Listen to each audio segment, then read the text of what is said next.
Então, boa noite a todas e todos. É uma alegria estarmos com vocês aqui nesse momento de partilha, de troca, de aprendizado, da nossa penúltima aula da nossa C de História da África, com o querido professor Alan Santana. Bom, eu lembro a regra básica do nosso convívio aqui, que não é permitido nenhum ato de discriminação contra a pessoa humana, nenhum ato de racismo, xenofobia, portanto, qualquer ato que configure discriminação, desrespeito ao ser humano. O professor Alan, de 45 minutos a 1 hora de apresentação. A gente vai ter hoje um pouco de intervalo e as questões, por favor, eu peço que sejam encaminhadas pelo chat. Especialmente no dia de hoje, eu peço que a gente possa ficar aqui firmes, né, na atenção e no diálogo da aprendizagem de um tema que praticamente não é ensinado na área de história e pouco trabalhado também na área das ciências sociais, mas extremamente importante para entender esse mundo contemporâneo, que é o tema da descolonização. Então, com muito respeito e gratidão, eu passo a palavra ao professor Alan. Professor, é contigo. Bom, vocês me ouvem? Sim? Tá legal. Então, boa noite a todas e a todos. Obrigado, professora Patrícia, mais uma vez, pelo convite, pela oportunidade de poder trocar uma ideia aqui com os alunos que estão em formação aí na sua caminhada como pesquisadores, como professores. E, bom, pessoal, obrigado, antes de mais nada, aí, pela presença. Como a professora falou, sou Alan Santana, eu sou professor há 9 anos, atuo na rede pública do município de São Paulo há 7 e sou mestre pelo programa de mestrado em ensino de história da Unifesp. Bom, hoje a nossa ideia, portanto, é conversar um pouco sobre o panafricanismo e a descolonização das nações africanas, sobretudo a interface desses temas com o ensino de história, que é justamente o objeto da minha pesquisa no mestrado. No entanto, quero ressaltar aqui o fato de que, em agosto, nós desenvolvemos uma atividade que eu imagino que alguns de vocês participaram. A professora Patrícia coordenou, ainda coordena, né, alguns minicursos aí. Ela coordenou um minicurso que em agosto tem uma pequena colaboração também, discutir esses temas. E naquela ocasião a gente conversou um bocado sobre uma série de elementos que fariam parte da discussão de hoje. Então, como parte da audiência já está iniciada, já sabe um pouco qual que é a discussão que eu faço nesse sentido, eu vou buscar retomar alguns aspectos centrais da discussão que nós fizemos nessa outra ocasião, de modo que a gente possa aprofundar algumas discussões que foram iniciadas naquele momento. E o que eu estou trazendo aqui, que é de grande novidade, assim, em relação a essa última conversa que nós tivemos, é um conjunto de questões que eu vou colocar aí para que a gente possa debater nesse segundo momento da aula, né, em que vocês podem colocar as questões e tal. Eu trago algumas questões que umas são provocações, que eu espero determinadas reações mesmo, mas algumas questões são questões bastante sinceras, são questões que eu ainda não respondi, são questões que ainda não foram respondidas pela literatura sobre os temas que nós vamos tratar. São questões mesmo para que a gente possa debater, pensar algumas possibilidades, sobretudo são questões que eu vou colocar para que a gente possa pensar algumas ideias no sentido da pesquisa, né? Imaginando que, como a professora falou, alguém pode estar interessado em escrever sobre numa monografia, ou desenvolvendo a sua iniciação científica, ou mesmo escrevendo um trabalho para alguma disciplina, ou ainda até, quem sabe rascunhar um projeto de mestrado, ou algo do tipo. Bom, então, como que eu sistematizei a nossa conversa aqui hoje, pessoal? Eu tenho 4 momentos aqui que vão nos colocar numa sistemática, e os objetivos da aula vão se definindo em relação a esses momentos. Então, o primeiro momento eu quero discutir com vocês alguns conceitos básicos no que diz respeito aos temas em questão, para que a gente possa assentar o terreno e partir do mesmo lugar, para que a gente esteja falando a mesma língua. Então, vamos falar um pouco, em linhas gerais, do que é o processo de colonização do continente africano, vamos falar um pouco sobre o que é, portanto, o panafricanismo, e vamos falar, então, em linhas gerais, o que é a descolonização. No segundo momento, eu quero discutir com vocês um pouco as diferentes percepções que nós podemos ter desses fenômenos, tanto do panafricanismo quanto da descolonização, porque como qualquer fenômeno histórico, a gente não apreende as situações, os fenômenos, as biografias, as lutas, os processos sociais, enfim, de uma única forma. Existem diferentes modos da gente aprender essas realidades. Há um terceiro momento, em que nós vamos discutir algumas questões de teoria e historiografia. Me refiro à teoria do panafricanismo, colocar algumas questões para que a gente possa pensar tanto o que falta para a promoção de alguns objetivos pensados pelos panafricanistas no século XX, e algumas questões que ficam de historiografia próprias aí do nosso métier. No quarto momento, nós vamos discutir algumas questões relacionadas ao ensino. E aí é que eu vou colocar algumas entradas para a gente pensar ideias de pesquisa. Então, eu vou falar um pouco do que eu estudei, algumas coisas que eu pensei, poxa, aqui encontrei alguns limites, encontrei algumas coisas que é necessário enveredar ainda, né, desenvolver novos estudos, e aí eu quero compartilhar com vocês essas questões que ficaram em aberto aí ao longo da minha trajetória de pesquisa também. Bom, vamos lá então, começando por esse nosso momento mais conceitual. Vamos falar um pouco sobre a colonização da África.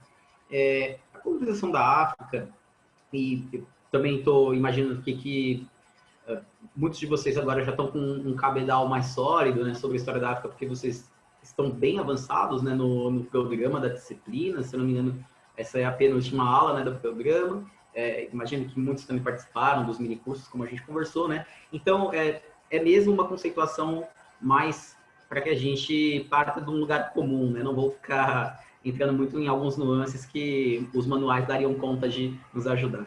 Bom, o que acontece aqui, o que nos importa aqui sobre a colonização é perceber ela como um fenômeno que é muito característico, né? A colonização da África, diferente do caso da América, né? Ela é um fenômeno um pouco mais tardio, e se a gente pensar o caso da América, da colonização da América, é um processo que está ali concomitante com o início da expansão marítima europeia, ao final do século XV, mas no caso africano, a gente vai ver se transcorrerem uns bons séculos até que a gente chegue no século XIX e veja esse processo caminhar mesmo, né?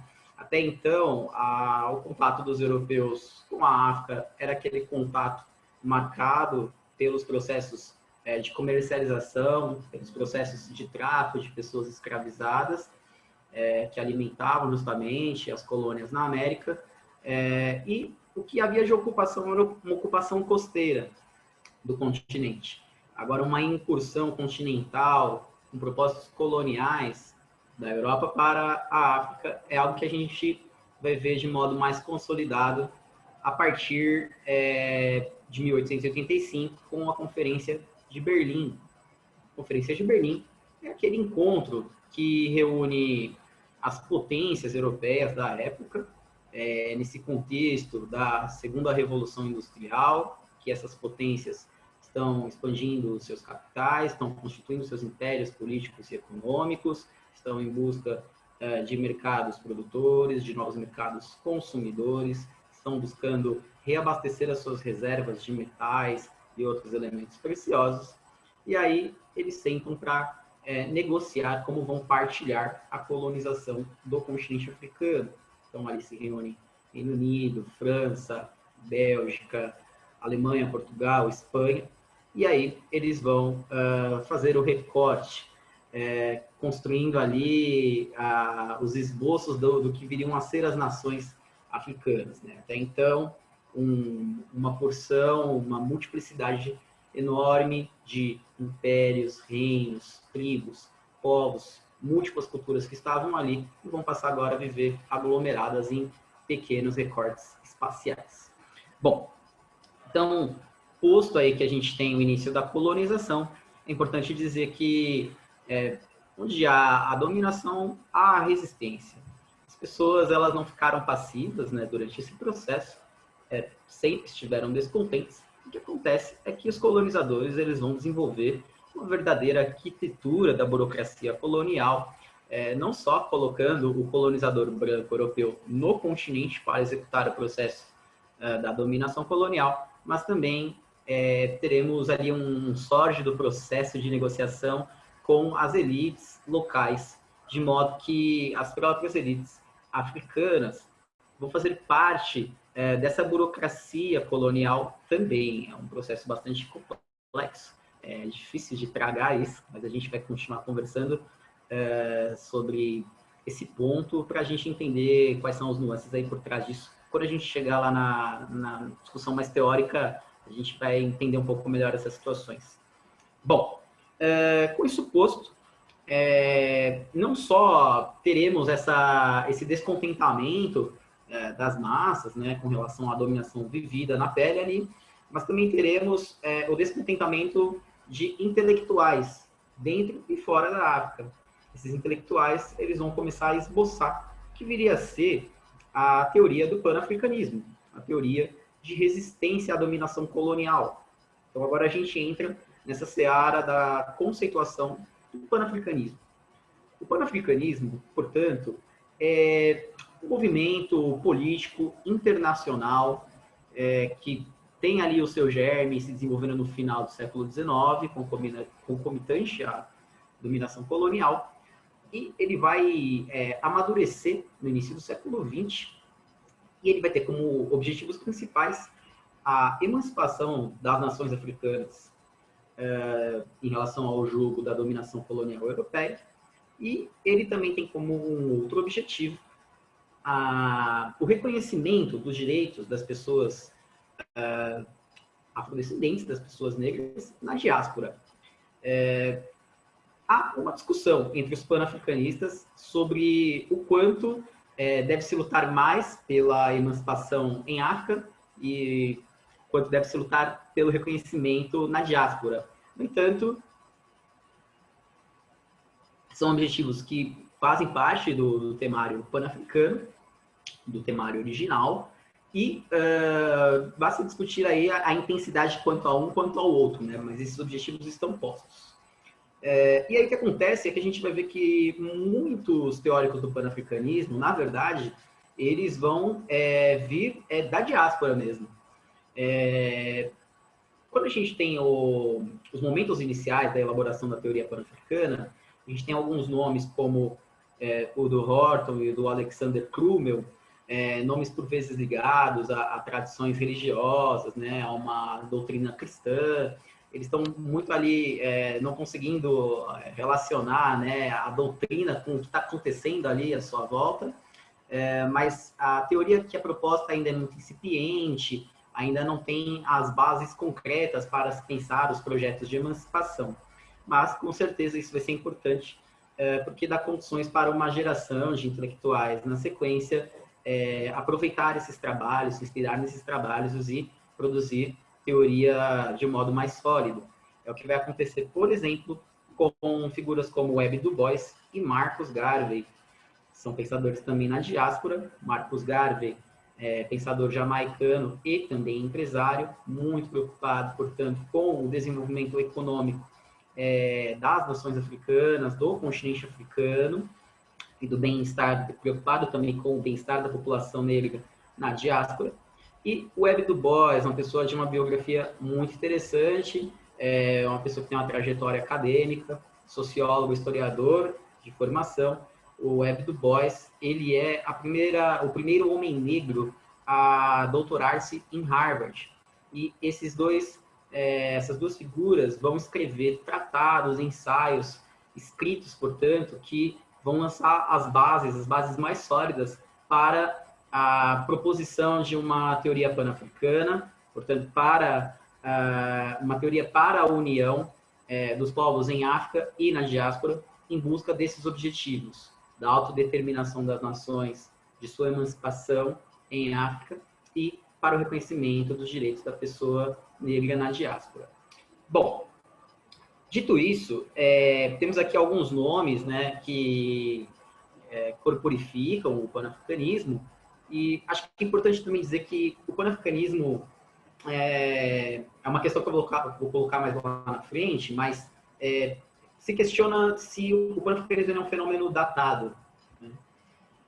Pensando que, né, numa resposta possível, que é não, né, é possível dizer que ele é datado, mas pensando que não, a gente poderia dizer que o panafricanismo ele invade o nosso contexto e ele se faz presente. Portanto, nós teríamos a atuação de pessoas hoje, pessoas desse exato momento contemporâneo, que poderiam estar numa atuação pan-africana.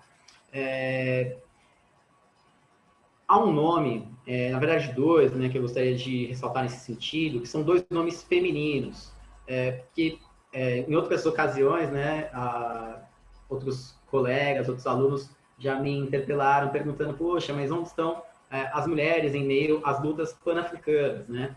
O que acontece é que na literatura a gente vê pouco ou quase não vê, né, a presença dos nomes femininos nas lutas de descolonização no século XX, pelo menos até a década de 60, de 70, que é o auge desses processos de luta. No entanto, eu gosto de pensar também na participação das mulheres no âmbito da pesquisa, no âmbito da atuação acadêmica, sobretudo destacando a produção da Elisa Larkin Nascimento. A Elisa Larkin Nascimento é uma pesquisadora brasileira, escreveu esse livro, que é O Panafricanismo na América do Sul. Ela é cofundadora de um instituto de pesquisa que está lá no Rio de Janeiro, que é o IPEAFRO, um instituto que pesquisa temas ligados à história da África, as relações étnico-raciais. Ela cofunda esse instituto com o Abdias do Nascimento, reconhecido como um pan-africano aqui no Brasil. E a luta do Abdias é uma luta que está ao lado da Elisa, que é a sua viúva, né? Eles eram companheiros. E o que acontece é que a Elisa, por exemplo, para mim, ela tem um significado muito especial, porque quando eu estava lá na graduação, tendo um contato, meu primeiro contato com a história da África, e lendo a literatura, lendo os manuais que falavam sobre o ensino de história da África, eu tive ali um contato muito tímido ainda com o que era o panafricanismo, que foi suficiente para despertar minha curiosidade. E o primeiro livro que eu li, em que eu encontrei informações mais sólidas e mais bem elaboradas sobre o que era o panafricanismo e a sua teoria, foi justamente esse, que é o livro da Elisa. Então, eu entendo que a Elisa, ela é uma pessoa muito importante na difusão da discussão, na difusão dos estudos sobre o panafricanismo, sobretudo aqui no Brasil. Então, eu acho que é importante colocar a Elisa nessa constelação de nomes do panafricanismo, talvez de um modo um pouco mais tardio, mas ela com certeza tem um papel importante nesse sentido. Agora, um outro nome que eu acho muito importante também de citar é o nome da Angela Davis. A Angela Davis é uma intelectual que tem a sua origem ali nos Panteras Negras, né? A sua atuação, ela inaugura sua militância, sua atuação no sentido da promoção dos direitos da pessoa negra no movimento dos Panteras Negras, nos movimentos de luta pelos direitos civis nos Estados Unidos, nas décadas de 60 e 70. E veja que, né, início explosivo, né? Uma pessoa teve a sua juventude ali permeada, né? Que se mistura, que se confunde com a história dos Panteras Negras.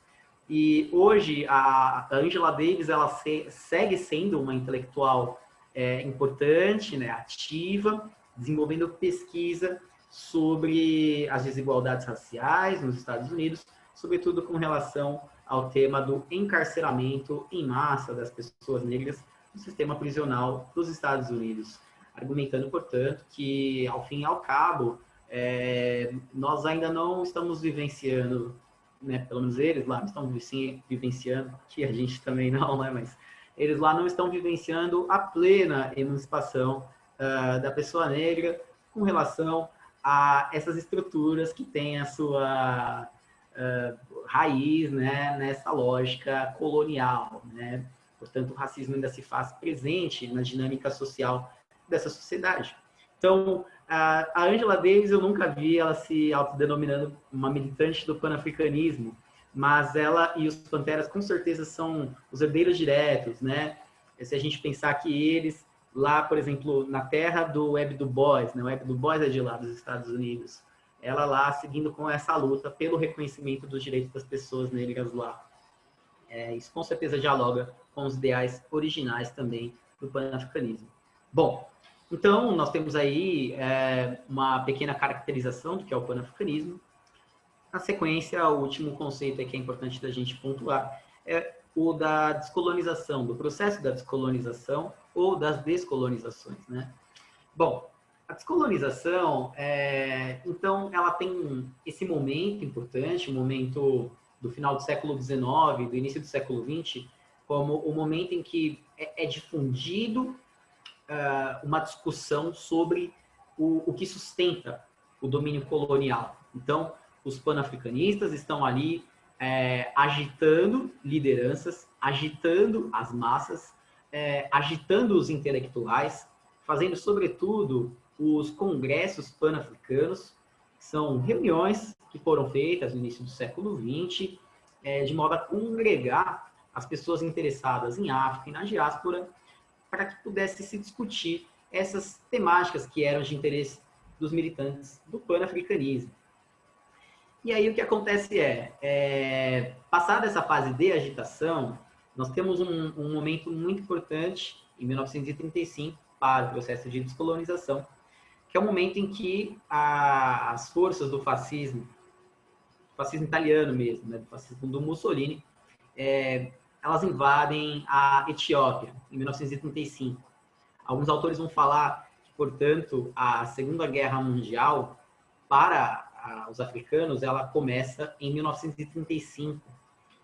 E aí o que acontece é que os africanos eles têm que lidar, né, no caso, por exemplo, da Etiópia, primeiro contra, né, nesse sentido armado agora, né, eles têm que lidar primeiro contra o fascismo. Então vejam que na gênese da luta armada, da descolonização, a África luta primeiro contra o fascismo. Então a descolonização ela nasce nesse sentido, como um processo de resistência, em primeiro lugar, contra o fascismo. E na sequência, nós temos um outro momento... Eu quero destacar, Alan, que eu nunca na minha vida eu tive uma aula que começasse tão bem, articulasse essa ideia do pan-africanismo, da luta, né? Da luta contra, essa ideia da luta contra o fascismo, em primeiro lugar, para depois, aí sim, lidar com a questão da libertação nacional. Fantástico. Muito legal da sua parte. Pois chama muita atenção mesmo, né, professora, que isso, né, talvez um dos primeiros frontes, né, internacionais contra o fascismo está se dando justamente na África, e por uma questão muito simples, né, uma questão de sobrevivência, uma questão de não ser ainda mais pisoteado, né, de não sofrer ainda mais com o totalitarismo. Eu quero falar dos campos de extermínio que também os alemães fizeram para os judeus do norte da África, né? O Albert Memmi escreveu um livro, um romance sobre essa situação dos campos de extermínio e dos campos de prisioneiro na Tunísia, por exemplo. Poxa, interessante. Eu mesmo também não tinha conhecimento desses campos, professora. Fica aí mais uma reflexão para nós, né?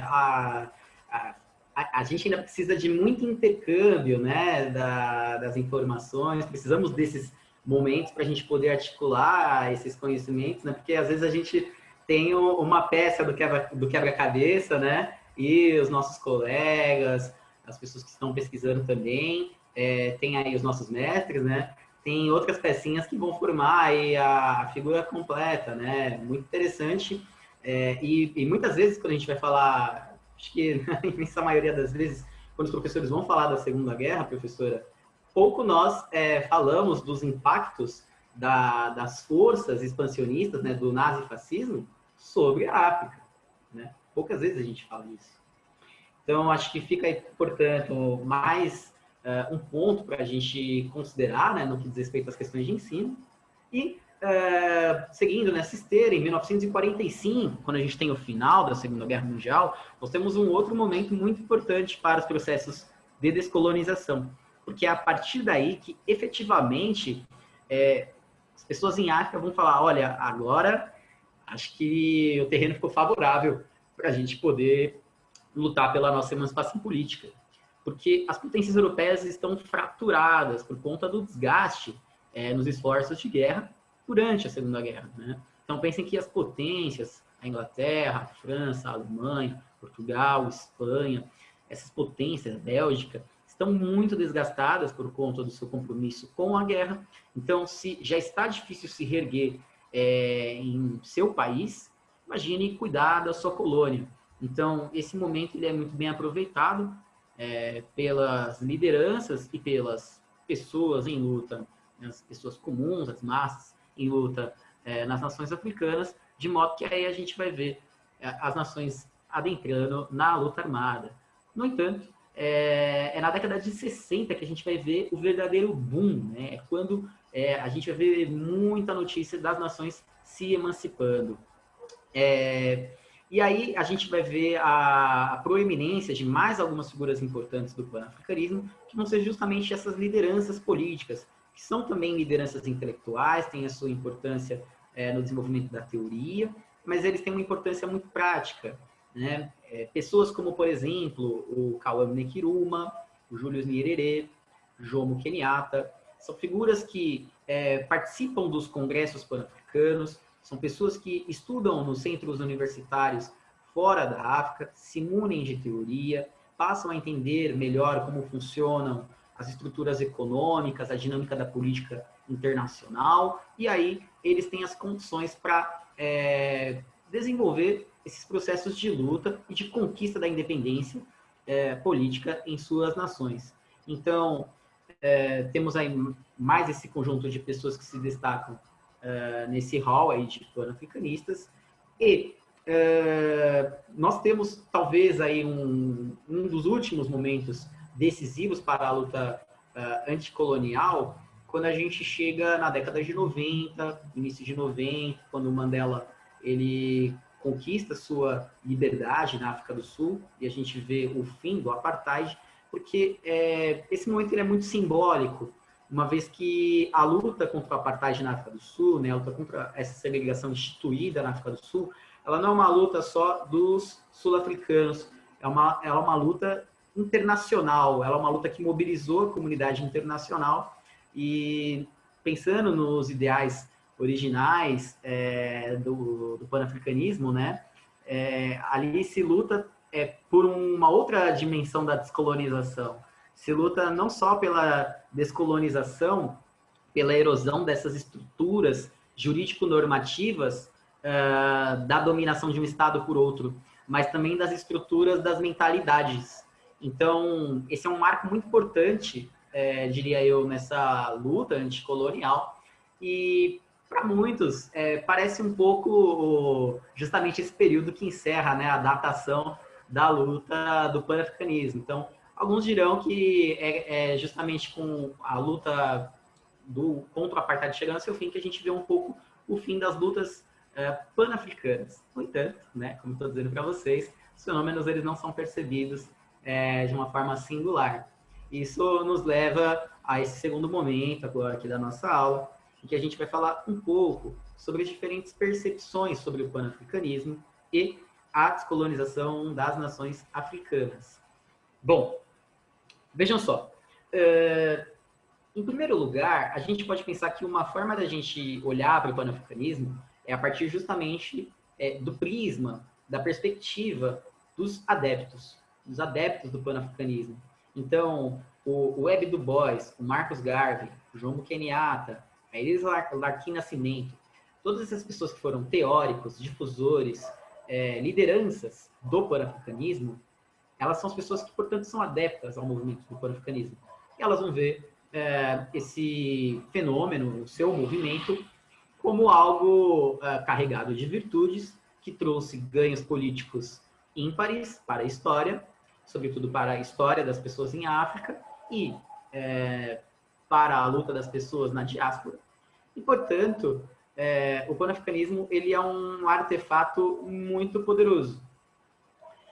Nesse mesmo sentido, eu quero falar para vocês que existem autores que eles colocam o pan-africanismo num pedestal, assim, e fazendo um exercício, né, intelectual, de reflexão, a gente pode entender o porquê que ele ganha essa dimensão, ele ganha essa importância para tanta gente, né? Em primeiro lugar, porque na prática ele é um dos motores, um dos propulsores da descolonização, né? Mas tem outras pessoas que enxergam coisas no pan-africanismo que eu imagino que nem os pan-africanistas originais imaginavam. Vejam só, nessa ótica... Sim, claro, professora. Você tem 10 minutos antes do intervalo, tá bom? Tá show. Bom, então, nós temos, nesse prisma dos adeptos, alguns exemplos que eu gosto de elencar quando eu estou fazendo essa discussão, para a gente entender um pouco o que eu quero dizer, né, com essa coisa de dizer que o pan-africanismo, então, ele é percebido de diferentes formas, e aí tem essa forma dos adeptos, tem a segunda, que eu já vou discutir, que é a perspectiva dos revisionistas, o prisma dos revisionistas, e há uma terceira, que é o prisma histórico-compreensivo.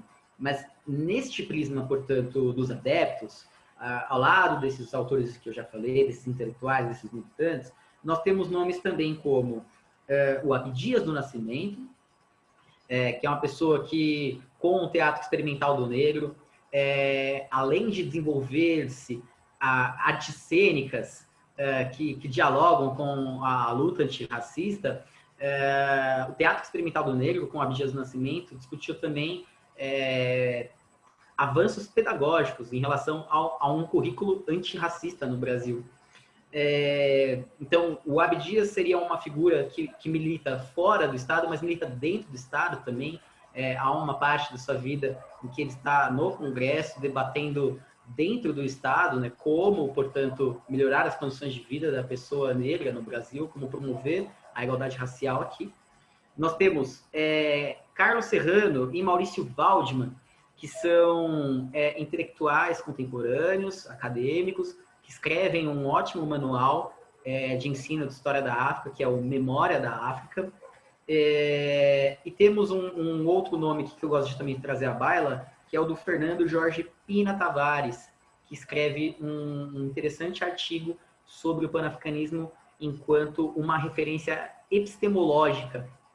Vejam só, o Carlos Serrano e o Maurício Waldman, por exemplo, no seu manual de ensino de história da África, eles vão dizer que o próprio fato de escrever um manual preocupado com o ensino de história da África, o fato das pessoas estarem lutando pela transformação de um currículo escolar, o fato de o movimento negro no Brasil ter lutado pela promulgação da Lei 10.639, que garante o estudo de história da África aqui no Brasil, todas essas lutas, todos esses movimentos, eles estão dialogando com os objetivos originais do panafricanismo. Então, no limite, o panafricanismo ele não é um movimento datado, ele é um movimento que ainda está em processo e nós temos aí pessoas que estão na luta panafricana, mesmo que elas não saibam disso, né? Mesmo que elas não se reconheçam como panafricanistas, né? Porque o que importa é alcançar esses objetivos da promoção da igualdade racial e da autodeterminação das nações africanas. Bom, o Fernando Jorge Pina Tavares, por exemplo, ele tem um artigo, e aí um breve comentário, né? A professora Patrícia deixou sugerido para vocês aí um texto base, que é uma parte da minha dissertação. Toda essa discussão que eu estou fazendo com vocês aqui, pessoal, vocês vão poder encontrar ela melhor esmiuçada, né? Com muitas notas de rodapé lá na dissertação. E quando eu falo desses nomes aqui, eu vou fazer uma série de citações, né, na dissertação para demonstrar, né, esse teor elogioso, muito positivo que esses autores veem no panafricanismo, né? O Jorge Pina Tavares, então, ele vai dizer que o panafricanismo ele é um artefato tão poderoso, um artefato histórico tão poderoso, que se a gente parar para pensar, né, e tentar entender a partir da perspectiva dele, quando a gente pensa uma democracia como o Brasil, né, o que é a justiça? Né? O que é a igualdade dentro de uma democracia como o Brasil? Né? A gente vê na nossa Constituição Federal que nós somos todos iguais perante a lei, dentro de uma perspectiva jurídico-normativa que considere o panafricanismo como um referencial, é possível a gente pensar o seguinte: na epistemologia do direito, há uma falha na nossa democracia, porque a gente está preterindo do entendimento de que aqui nós estamos herdando estruturas psíquicas que datam do contexto da colonização, datam do contexto do enraizamento do racismo na mentalidade da população deste território. E tudo aquilo que está enraizado na mentalidade das pessoas demora muito tempo para ser erodido, né? A gente trabalha com o conceito de longa duração do Fernando Brodel, né? Por exemplo, existem elementos da cultura das sociedades, né, que são seculares, que são milenares. Então, o racismo instituído no Brasil, tendo durado 388 anos, se a gente pensar a idade da escravidão, né? Como a gente vai querer dizer que agora somos todos iguais e a gente não considera as imagens, os signos, os símbolos, as representações que as pessoas têm do negro no Brasil, né? Portanto, se a gente parte de uma premissa epistemológica, se a gente parte de uma referência que dialoga com o plano do jurídico normativo, tendo o panafricanismo como base, a gente vai ver que a gente está precisando avançar mais nesse sentido. Evidente que o movimento negro, por exemplo, está atento a isso, tem lutado com esse entendimento, tem demandado isso do Estado, e nós temos parlamentares, temos pessoas que ocuparam os cargos executivos, né, em municípios, estados e até na presidência, que atenderam parte dessas reivindicações, mas a gente ainda precisa caminhar muito nesse sentido. Então, diria, por exemplo, o Fernando Jorge Pina Tavares, que é exatamente o que ele fala, né, no seu artigo, que a gente ainda está precisando revisitar mais o panafricanismo, tomar mais ele como uma referência epistemológica, jurídico-normativa, para a gente caminhar nesse sentido. Bom, a professora Patrícia nos alertou aí quanto a um pequeno intervalo. Eu sugiro que a gente faça então essa pausa aqui agora e a gente já retoma para falar das outras duas perspectivas. Bom, então, galera, na sequência, nós íamos discutir as outras duas perspectivas em relação ao panafricanismo e à descolonização. E a segunda perspectiva que eu identifico, e no texto que a professora indicou, né, o texto base aí da aula, né, acho que o capítulo que ela recortou para vocês, é o capítulo 2 da minha dissertação, é justamente esse capítulo em que eu dialogo mais sobre essas questões quanto à percepção desses temas. E essa segunda perspectiva, que eu chamo de perspectiva revisionista, ela dá um tanto uma polêmica, mas vejam que a palavra revisionista aqui, ela não está sendo articulada na sua acepção pejorativa. Hoje está muito comum no debate historiográfico, e mesmo no debate na esfera pública, né, a questão do revisionismo histórico, mas quando eu falo de revisionismo, eu não falo nesse sentido de um revisionismo histórico irresponsável, feito de qualquer jeito, portanto, que não mede as consequências do seu discurso histórico. Quando eu falo aqui de uma perspectiva revisionista, é no sentido realmente de quem faz uma revisão dos estudos de um determinado tema, uma revisão das percepções clássicas de um certo fenômeno, de modo a gente produzir novos sentidos para ampliar o debate. Então, quando eu falo aqui de autores revisionistas, estou falando de pessoas que vão voltar a estudar a descolonização, vão voltar a estudar o panafricanismo e tentar compreender ele de um modo um pouco mais complexo. Quando eu falo de autores nesse sentido, eu vou elencar aqui como exemplo os seguintes nomes. Em primeiro lugar, o Anthony Appiah, que escreve uma obra de referência na discussão sobre a descolonização, que é esse livro aqui. na casa de meu pai. Se eu não me engano, tem até uma aula que vocês já tiveram, né, em que há um texto base desse livro. E o que acontece é que o Appiah vai ser um desses autores, né, que vai revisitar esses temas ao lado de, por exemplo, Boubacar Barry, que é um historiador, os dois historiadores africanos, que vão falar de processos que são muito próximos de suas realidades, que se confundem com suas biografias. E eu vou falar aqui de uma terceira autora, que é a Fábia Barbosa Ribeiro, historiadora brasileira, que também vai estudar os contextos pós-coloniais em África e vai produzir aí novos sentidos, novos juízos sobre esses fenômenos. Começando pelo caso do Appiah, o que nós temos? O Appiah, ele é uma figura cuja família era muito próxima à família de Gana, né? Uma família que era muito próxima do Nkrumah, liderança que veio a ser depois presidente do Gana. Então, o Appiah conhece bem a realidade deste país, conhece bem a realidade do próprio Nkrumah e das chamadas elites letradas.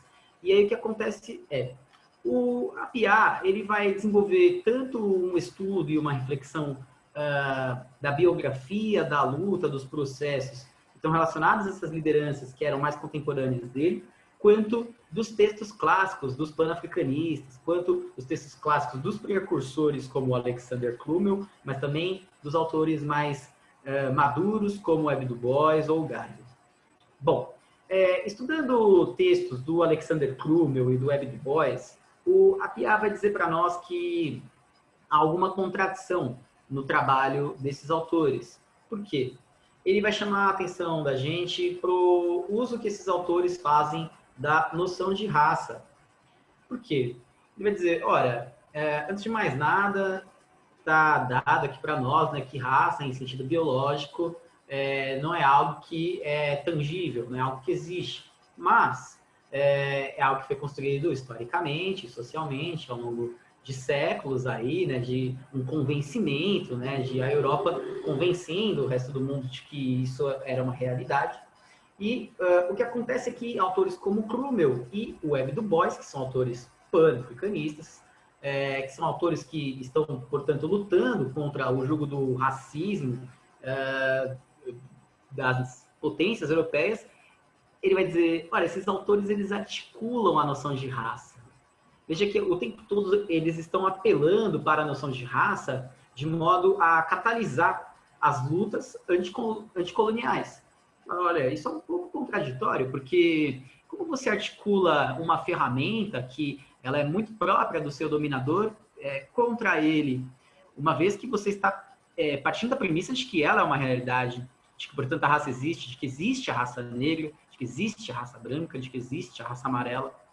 E aí, o Appiah, no seu texto, ele vai chegar em alguns parágrafos bem polêmicos, em que ele vai dizer o seguinte, com todas as letras, ele vai falar, olha, no limite, o Webb Du Bois, ele é um pensador racista, porque ele fica o tempo todo reafirmando essa noção de raça. No juízo do Appiah, o Du Bois, ele elabora uma espécie de devir racial. Então, enquanto o Marx está falando, por exemplo, da luta de classes, de como essa luta de classes era o motor da história, na percepção do Appiah, o Webb Du Bois, ele cria uma certa ontologia das raças, dizendo que a luta entre as raças é que é o motor da história. E que essas raças elas têm que lutar para encontrar o seu devir. E, para o caso africano, por exemplo, seria algo como a raça negra precisa voltar ao continente de origem, a África, e reconquistar esse continente. Esse é o continente por direito dos povos da diáspora e dos povos negros em África. Então, o Appiah vai dizer, olha, essa é uma premissa racista, então nós temos aqui um certo problema. Ele vai dizer também, né, nesses mesmos parágrafos, que é importante não confundir esse teor racial na proposição do Webb Du Bois com o que há de racista, por exemplo, no Mein Kampf do Adolf Hitler. Ele vai falar, olha, o Webb Du Bois, ele nunca escreveu, ele nunca propôs nada com a intenção de fazer mal a alguém, de cometer violência contra alguém. A questão é que ele está tentando elaborar ali o que seria a teoria para promover uma certa justiça racial, de uma maneira tanto quanto problemática. No entanto, isso é a percepção do Anthony Appiah, né? Uma autora como Elisa Alarcin Nascimento, ela vai dizer que essa é uma leitura equivocada do que os panafricanistas clássicos estão propondo. Pois bem, está dado aí, então, uma divergência, uma discussão, né? Temos, então, o autor Boubacar Barry, historiador africano, uma figura muito interessante. Ele é um historiador que faz parte do conjunto de autores que escreveu textos para a coleção História Geral da África da Unesco, aquela coleção em 8 volumes. E o Boubacar Barry, ele vai desenvolver estudos sobre a cultura na região do Senegâmbia, do Senegal e da Gâmbia. Ele está muito interessado em entender a epistemologia da tradição oral nesse local, sobretudo no contexto pós-colonial. Há um texto dele que está na História Geral da Unesco, que trata disso. O texto está aí como referência também na dissertação. E nesse texto ele vai dizer, ora, vejam só, a luta pan-africanista nessa região, ela foi um tanto quanto problemática. Por quê? Porque ela tinha um projeto de modernização das relações sociais nesse território que preteriu de valores e elementos da cultura dos povos originários que são milenares. A exemplo da tradição oral que é tão cara aos griots. Os griots são aqueles anciãos, portadores do conhecimento ancestral nas sociedades originárias em África. E ele vai dizer, olha, era muito rico a difusão do conhecimento da tradição oral pelos griots nessa região. No entanto, quando a gente olha para o cenário dos griots hoje, ele é praticamente inexistente, ele está à beira da extinção. E na percepção do Boubacar Barry, isso se dá em grande medida por conta de uma ação revolucionária no contexto da descolonização, que tinha um projeto de modernização que não considerou esses valores culturais milenares. Por que isso? Porque o que acontece é que muitas dessas lideranças, a exemplo do Nkrumah, do Kenyatta, do Nyerere, o Mandela, né, há um lastro na ação e na elaboração das táticas, das estratégias revolucionárias desses militantes, dessas lideranças, que o lastro dela está muito ligado ao marxismo, a uma luta socialista, né? Algo que dialoga, no mínimo, com essas lutas do socialismo, do marxismo. E o que acontece é que essa tradição revolucionária do marxismo, do socialismo, essa tradição, ela pressupõe um projeto de modernização, ela pressupõe uma certa continuidade de um projeto iluminista, né? Se a gente parar para pensar, o iluminismo, ele é um ideário que está pressupondo a humanidade em seu dever rumo ao progresso. Então, liberdade, igualdade, fraternidade, a racionalidade, o apego ao saber científico. Precisamos olhar com cuidado para o mundo da espiritualidade, precisamos dividir os poderes, precisamos de eleições, democracia, etc. e tal, e vamos caminhar rumo ao progresso. Quando a gente olha para o marxismo, a teoria do Karl Marx e do Engels, né, a teoria quanto a uma filosofia da história, né, essa teoria da luta de classes, ela está pressupondo que a humanidade também está rumo a um progresso, né? Só que enquanto que para os liberais a linha de chegada, né, desse ideal de progresso está no capitalismo, para o Marx está no socialismo, está um passo além. E o que acontece é que nesse processo, tal como as revoluções burguesas acabaram destruindo as relações servis medievais na Europa, para o Marx, para o socialismo, era importante que essa luta revolucionária também se desvinculasse do tradicional, se desvinculasse do milenar. Era importante pensar um homem novo, uma sociedade nova. E aí, o que acontece é que muitas dessas lideranças estão com esse ideal do homem novo, de uma nação diferente, nova, e nova nesse sentido mesmo, de um projeto que está ali rumo a um progresso e precisa se desvincular do tradicional. Então, para o Boubacar Barry, vai acontecer o quê? na ânsia de construir essa sociedade nova, de construir esse homem novo, se abdica do tradicional. Só que com isso, você também está preterindo de discutir mesmo o valor da cultura para as pessoas. E quando você faz isso, você pode lidar com consequências muito complicadas no futuro, né? Quando você não considera os dilemas culturais, os dilemas étnicos, né? Tal como os europeus não consideraram ao aglutinar diferentes culturas numa mesma nação, né? Culturas que muitas vezes eram rivais, culturas que não estavam alinhadas umas com as outras numa mesma nação. Você está dizendo para elas, ó, eu sei que vocês brigaram durante a vida inteira de vocês, né? Mas agora vocês precisam viver nesse mesmo espaço. E quando essas lideranças não conseguem conversar sobre como lidar com isso, você vai ver todo tipo de desastre acontecendo na contemporaneidade. Você vai ver conflitos civis acontecendo o tempo todo, você vai ver conflitos étnicos, religiosos acontecendo o tempo todo, você vai ver um Boko Haram aparecendo e as pessoas não vão entender direito como lidar com isso. Então, essas seriam consequências experimentadas na contemporaneidade em razão de uma falta de responsabilidade das lideranças para com as questões culturais, para além da perda do patrimônio cultural e material das sociedades originárias.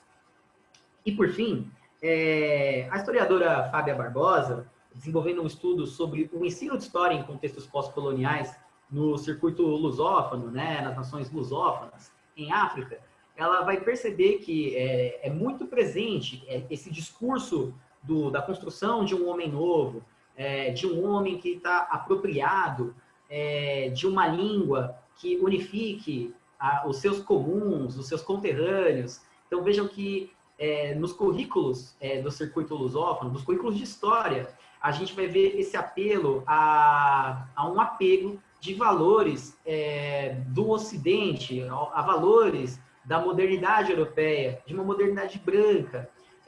Mas vejam que isso está sendo feito à esquerda, né? Então, mesmo quando esse projeto de modernização ele é feito à esquerda, o que poderia até pressupor uma emancipação mais ampla, mais completa, né? Esse processo de modernização, ele acaba preterindo de questões importantes do universo cultural.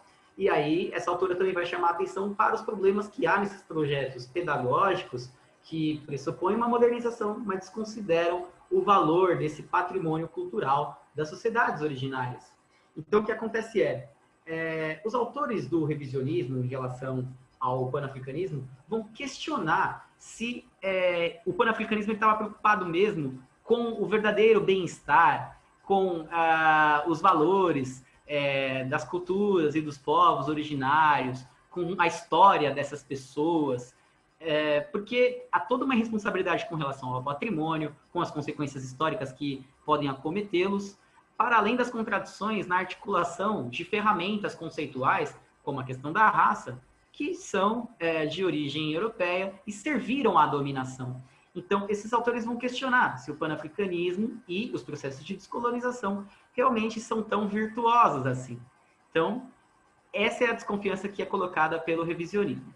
Agora, quando a gente chega nessa terceira perspectiva, que é a perspectiva histórico-compreensiva, e aí eu vou colocar como uma referência para nós, nesse sentido, a Leila Leite Hernandes, em sua obra A África na Sala de Aula, que é um manual para o ensino de história da África, essa autora, ela vai dizer, olha, vejam, há muitas paixões envolvidas aí, em ambos os lados, né? E a gente precisa balizar melhor essa discussão. Eu gosto de fazer uma citação aqui de um parágrafo decisivo dela, para ilustrar o que quer dizer, então, ao fim e ao cabo, essa ideia de uma perspectiva histórico-compreensiva. O que se difere, então, da perspectiva dos adeptos e dos revisionistas? Ela vai dizer o seguinte, vou fazer uma citação aqui do livro dela. Ela vai dizer, vale registrar que o panafricanismo torna-se compreensível na medida em que forem mais bem esclarecidas sua gênese histórica, a natureza de suas diversas manifestações e sua eficácia. No entanto, certo enigma permanece, isto é, fica a pergunta de como se entrelaçam o instrumental teórico, eurocêntrico e um movimento político-ideológico constituído por um conjunto de ideias que apresentam um projeto de transformar a situação dos negros da África. Ressalta-se que essa questão pode levar a um impulso para desqualificar o discurso pan-africanista, ao considerá-lo mero produto de um instrumental teórico impregnado de valores eurocêntricos, tão a gosto do pensamento ocidental. Então, essa é a crítica do Appiah. Ela vai dizer: daí a necessidade de compreender o movimento pan-africano historicamente. Compreender historicamente. Que leva a registrar duas considerações. A primeira delas, como já foi assinalado, é que a importação da noção de raça não era indiscriminada. Se por um lado refletia a influência de ideias etnocêntricas e racialistas da época, por outro, conferia voz aos negros, cuja singularidade era verem-se como um povo que era alvo de injustiças, violências e opressão. Então, esse é o mecanismo, era o artefato de que dispunham para poder catalisar as lutas, né? Era assim que você, em um discurso, iria dizer para as pessoas: olha, nós somos a mesma coisa, né? Nós fazemos parte do mesmo conjunto, do mesmo coletivo. O que nos unifica é a raça, é a ideia de uma raça negra. Então vamos usar esse recurso, justamente para nos emanciparmos do jugo da dominação colonial e do racismo. Também marcava a importância do continente africano com um discurso montado sobre imagens míticas. Assim, a África era resgatada, quer conferindo-se sentido ao passado do Egito Antigo, da Núbia e da Etiópia, que propondo um projeto para o futuro baseado em movimentos de retorno à África, afirmando a existência de uma pátria livre de africanos para africanos, tendo como centro Serra Leoa e, sobretudo, a Libéria. É um tipo de proposição que é típica do Web du Bois, por exemplo. A segunda consideração é que, no plano do discurso, 1860 é uma data significativa, pois marca a gênese ideológica do movimento pan-africano, com o discurso de Alexander Crummell sobre a África.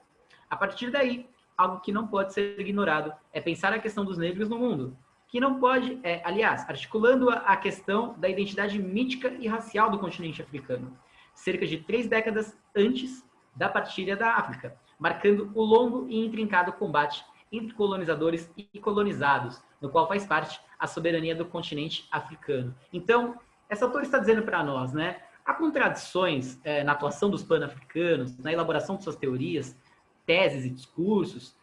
Há problemas na ação, na luta da descolonização. Há contradições, mas é assim que é com a história. Tudo na história tem as suas contradições. Se a gente pensar, por exemplo, né, o que é a Revolução Francesa, é um processo completamente contraditório, né? Começa pela própria proposição, né, de que devemos caminhar no sentido de uma sociedade livre, igualitária, fraterna, e quando a gente olha hoje para o que acontece no mundo, né, tem gente que morre de frio e de fome. Então, onde está a igualdade? Onde está a fraternidade? Então, quando a gente olha, por exemplo, para as teorias do Montesquieu, né, a teoria elaborada por Montesquieu sobre democracia, sobre liberdade de expressão, e aí você tem no processo da Revolução Francesa o período do terror com Robespierre, a gente tem a decapitação de pessoas sem o direito à ampla defesa, execuções sumárias, enfim, isso é próprio dos processos históricos, né? Cabe ao historiador olhar para os fenômenos sem a paixão. Cabe ao historiador olhar para os fenômenos sem procurar heróis e vilões. Cabe a nós compreender historicamente. Então, não nos é próprio, né? Não é próprio da ética da nossa profissão sermos adeptos. Não é próprio da nossa profissão procurarmos os defeitos e cobrar as figuras históricas, cobrar as biografias, falar: ora, mas você deixou de fazer tal coisa. Isso não é próprio do métier do historiador, é algo que está pressuposto nessa proposição da Leila Leite, né? Então, o que fica subjacente aqui é a ideia de que o panafricanismo ele foi capaz de certas coisas. Ele fez o possível dentro de certas condições históricas. E, para o bem e para o mal, na inauguração de uma teoria panafricana, com o Alexander Crummell, precursor do panafricanismo, que a gente tem o início de uma tradição de luta dentro do contexto dos estados democráticos de direito, em busca do reconhecimento do direito da pessoa negra. Porque o que a gente tinha até então era a luta dentro dos contextos, por exemplo, na América, né? Eram as lutas dos quilombos, né? Eram lutas que estavam ali buscando uma certa ruptura até territorial, né? O Quilombo ele era um estado à parte em relação ao resto do território. Agora, o que os panafricanistas estão exigindo, demandando, é um reconhecimento dentro dos limites territoriais dos novos estados-nação. E também... Desculpa, 10 minutinhos, tá? Para concluir. Tá ótimo, professora. E também a busca pela soberania dos estados em África. Portanto, nós temos aqui agora essa pequena constelação de perspectivas, né, para a gente pensar como o panafricanismo ele pode ser percebido de diferentes formas. Vamos chegar agora à cereja do bolo aqui que eu tenho para vocês, que é esse conjunto de questões que eu quero trazer para a gente poder debater. Então, isso, gente. Então, a ideia é a seguinte, só para ajudar aqui, o professor preparou questões muito interessantes. Eu gostaria que, sinceramente, quem está aqui, né, desse esse apoio a ele, Pedro Samir especialmente, né, para debater com ele. Vamos fazer isso, esse fechamento aí com chave de ouro da participação do professor. Vamos lá. Pode ir lá, Alan. Tá ótimo. Então, vamos lá. Vejam só, que questões eu gostaria de colocar aqui para nós agora, para a gente poder debater, conversar um pouco, pensar algumas possibilidades, né? Sobretudo porque eu queria falar um pouco mais sobre a questão do ensino, né?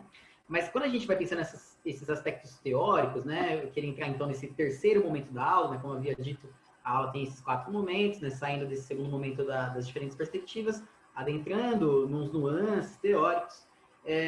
Eu deixo como questão aqui para a gente pensar, né? Ao fim e ao cabo, o panafricanismo ele é um fenômeno datado, né? Eu havia colocado um pouco essa questão no início da aula, né? Agora que a gente conversou um pouco sobre ele, o panafricanismo é esse fenômeno datado, que alguns dizem que né? Portanto, a sua luta ela finda mais ou menos com o fim do apartheid na África do Sul? Ou será que nós temos ainda um trabalho na esteira do panafricanismo para ser executado, há um projeto ainda a ser executado, a ser continuado? Porque, vejam, as questões que estavam postas em África pelos panafricanistas eram conseguimos a igualdade racial, a igualdade social, conseguimos o desenvolvimento econômico, conseguimos promover a União Africana.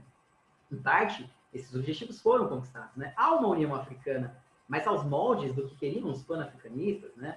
Eles almejavam algo audacioso, algo que promovesse verdadeiramente o desenvolvimento econômico e social das nações em África.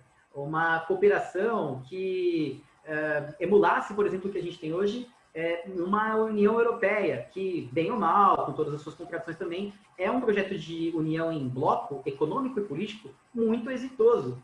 Então, a questão esse projeto, ele findou? E quando a gente pensa o contexto fora, o contexto da diáspora, temos o amplo reconhecimento da dignidade dos direitos da população negra. Então, ficam aí essas questões. O panafricanismo, ele é um fenômeno datado? Uma outra questão: quais devem ser os objetivos, estratégias e táticas hoje, se o panafricanismo ele não é um fenômeno datado? Então, se o panafricanismo ele não é um fenômeno datado, né, o que deve ser feito hoje para a gente conseguir construir essa união africana? Claro, essa é uma tarefa a gente poderia pensar, né, mais própria dos povos africanos. Ok, mas e quando a gente pensa no caso da diáspora, né? O tempo todo, quando a gente liga os nossos telejornais hoje, né, quando a gente abre as redes sociais, etc e tal, poxa vida, parece que quando a gente olha para os Estados Unidos e para o Brasil, a gente viveu um episódio de violência policial lá, no dia seguinte tem outro aqui, e a gente fica revezando com eles, e os problemas eles são muito parecidos, né? Por que não pensar uma cooperação internacional nesse sentido da diáspora africana? É um tipo de articulação que os pan-africanos fariam com os seus congressos pan-africanos, né? Esse tipo de prática, ela é uma necessidade hoje? Fica a questão. Em terceiro lugar, nessa esteira, na verdade, eu adiantei a questão, eu ia perguntando, é chegada a hora, portanto, de reinventar os congressos pan-africanos? Fica essa pergunta. Bom, quanto às questões historiográficas, né, eu deixo uma questão que portanto, quais são os vereditos históricos que nós vamos fazer com relação ao panafricanismo e à descolonização das nações africanas, né? Fica aí para nós, então, qual é a perspectiva que mais faz sentido para a análise histórica? É a perspectiva dos adeptos? É a perspectiva revisionista, é uma perspectiva histórico-compreensiva. Então, o panafricanismo, ele na verdade é esse poderosíssimo artefato histórico, como dizem os adeptos. Na verdade, o panafricanismo, ele é um elemento bastante contraditório e problemático, que merece ser entendido ali em seu contexto e não devemos muito buscar ali referências nele, como dizem os revisionistas, ou de uma forma historicamente compreensiva, devemos compreendê-lo ali e talvez tirar proveito, nos inspirarmos dele para continuar certas lutas no contemporâneo, né? Qual é o juízo histórico que hoje parece ser mais apropriado para se fazer desses fenômenos? Quando a gente chega na questão do ensino, e aí é o quarto momento dessa nossa aula, eu vou deixar as seguintes questões para a gente pensar. Como a gente pode abordar, portanto, o panafricanismo e a descolonização no ensino de história? Na verdade, aqui essa é uma questão que eu tenho algumas possibilidades de resposta para ela, né, que eu quero apresentar para vocês, que são justamente as possibilidades que eu elenco na minha dissertação. Por quê? Na dissertação, eu estudei principalmente essa obra aqui. Essa obra aqui, ela foi uma grande fonte de investigação para mim, que é a síntese da coleção História Geral da África, aquela coleção da Unesco, de que nós já falamos. É um trabalho escrito em 2 volumes, pelo autor Walter Roberto Silvério, em parceria com outros 2 redatores, que são a Maria Corina Rocha e o Muriatan Santana. E aqui eles têm um capítulo que eu investiguei na dissertação, né, em que eles vão falar da descolonização. E a partir do estudo dessa obra, eu elenquei algumas possibilidades, né, para a gente pensar o ensino de história da África nesse sentido, né? Quais são as ideias, quais são os caminhos que eu deixo aqui para vocês? Bom, em primeiro lugar, quando a gente vai pensar o ensino desses temas, né, considerando toda essa complexidade, né, a gente poderia pensar, poxa vida, na verdade essa discussão toda é muito complexa, né, para a gente fazer com os alunos da educação básica. Mas existem caminhos, né? Os caminhos na verdade, um caminho bastante comum, executado pelos professores da educação básica, que é o caminho dos eixos clássicos. O que eu chamo de eixos clássicos? Cultura, política e economia. Quando a gente vai estudar uma sociedade historicamente localizada com os alunos, é muito comum a gente falar, olha, vamos tentar compreender como essa sociedade ela se organizava no plano da cultura, como ela se organiza no plano da política, como ela se organiza no plano da economia. Então, quando a gente olha para a descolonização, é possível que nós tentemos compreender como as nações africanas elas estavam antes dos processos de colonização, como elas ficaram durante o processo de colonização, como elas ficaram após, tanto na esfera da cultura, na esfera da economia, quanto na esfera da política.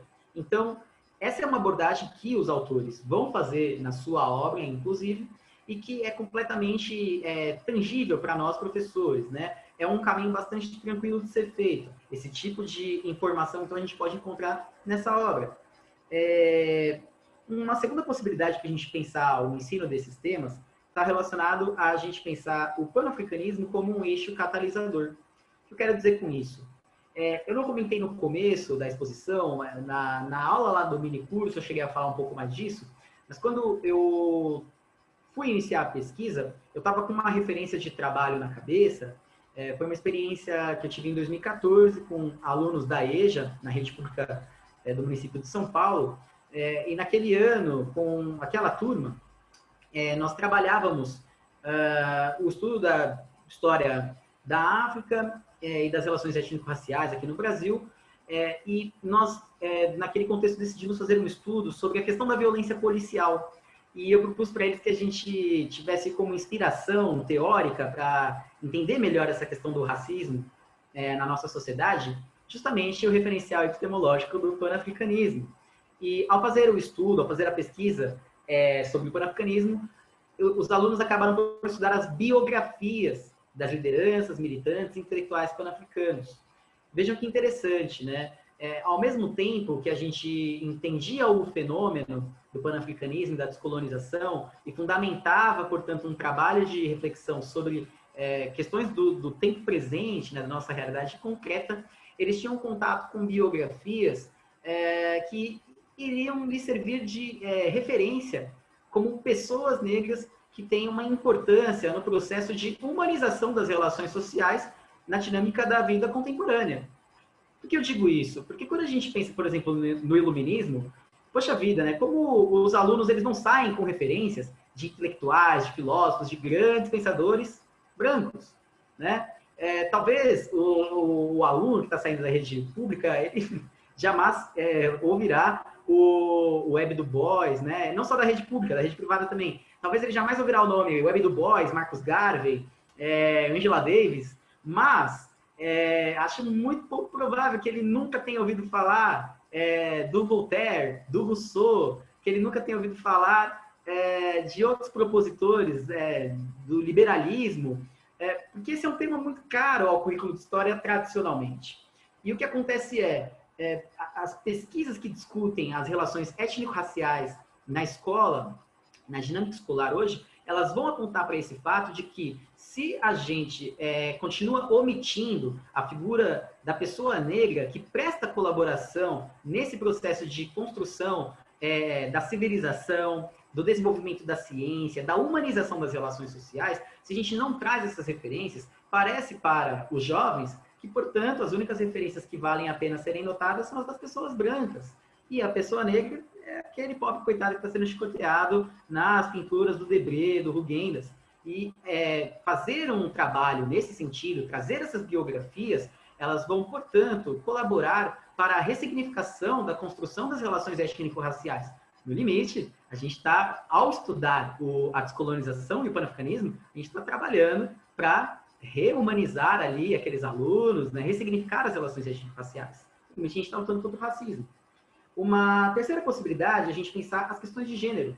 Nesta obra da síntese, os autores vão discutir qual era o papel da mulher nas sociedades originárias, em seus contextos pré-coloniais, nos contextos coloniais e nos contextos pós-coloniais. Essa é uma possibilidade. Tal como é uma possibilidade de a gente pensar justamente, novamente, o trabalho com biografias, né? Se a gente pensar, por exemplo, com os alunos, olha, vejam, existe o panafricanismo, esse movimento, tal, vamos fazer um exercício heurístico aqui, reflexivo, e vamos pensar que o que há hoje aqui de legatário, né? Quem é o herdeiro do panafricanismo? E a gente poderia, por exemplo, trabalhar essa questão de gênero, articulando as discussões que pensadoras como a Angela Davis e a Djamila Ribeiro aqui no Brasil fazem, né? Por que não pensar, olha, vejam como o feminismo negro, ele dialoga com essa luta inaugurada pelos panafricanistas em busca de reconhecimento dentro da dinâmica dos Estados democráticos de direito, né? A luta do feminismo negro, ela é uma luta que tem esse recorte de gênero e de raça, mas que está dialogando justamente com essa luta inaugurada pelo panafricanismo. Então, trabalhar essa questão de gênero dialogando com as referências contemporâneas, das pensadoras contemporâneas, pode ser uma possibilidade para a gente trabalhar esses temas com os alunos. Uma quarta possibilidade é a gente pensar a descolonização a partir dos recortes de países e regiões. É um exercício que os autores vão fazer nesse livro, porque quando a gente fala da descolonização, parece que é justamente isso, né? No singular, a descolonização da África, assim como existe a África, né? E, pelo contrário, né, nós temos mais de 50 nações independentes, né? Então, são processos muito particulares, muitas vezes. No entanto, como a gente sabe que é muito difícil a gente falar de 50 países e suas lutas, um de cada vez na escola, esses autores nos ajudam dividindo o continente em regiões, para que a gente possa falar de regiões que têm processos mais ou menos parecidos. E uma quinta possibilidade é a gente discutir os efeitos da descolonização no contexto da Guerra Fria e no contexto da globalização. Então, nesses contextos pós-coloniais de Guerra Fria e globalização, como ficou a África descolonizada? E aí nós vamos ter a possibilidade de dialogar sobre as contradições da descolonização e do panafricanismo, de discutir os limites que esses movimentos tiveram. Então, a questão é que, ao fim e ao cabo, o panafricanismo ele é muito importante porque ele é uma parte fundamental da descolonização, da independência dessas nações africanas. No entanto, como qualquer fenômeno histórico, ele terá os seus limites. Esses processos terão os seus limites. Voltando, portanto, aqui às nossas questões, e já quase encerrando, eu deixo uma outra questão. Como lidar com um debate historiográfico em meio ao ensino? Vejam que aqui eu ofereci algumas possibilidades, né? Mas acho que fica como questão para nós pensarmos, né? Como que a gente articula esses temas em relação a esse debate mais complexo, né? Talvez nós não tenhamos que apresentar esse debate mais complexo aos nossos alunos, que muitas vezes vão estar conhecendo o tema pela primeira vez, mas é importante que a gente consiga fazer esse debate com os nossos pares, com nós mesmos, para que a gente perceba esses fenômenos de um modo um pouco mais complexo, para que a gente não incorra no risco, por exemplo, que o professor Alan incorreu durante um bom tempo, de colocar o panafricanismo num pedestal e achar que ele é livre de contradições. Algo que a professora Patrícia e o Antônio Apiá, por exemplo, me ajudaram a problematizar. As últimas questões que eu quero deixar aqui para nós, questões relacionadas à pesquisa. Vejam só, eu tenho uma questão para vocês que é, como o ensino destes temas, eles incidem nas relações étnico-raciais. Eu ofereci aqui para vocês uma pequena reflexão sobre como o estudo desses temas, dessas biografias das lideranças, dos intelectuais, dos militantes, eles podem ajudar a gente, né? Mas isso é uma possibilidade, algo que eu vivi na prática, uma experiência.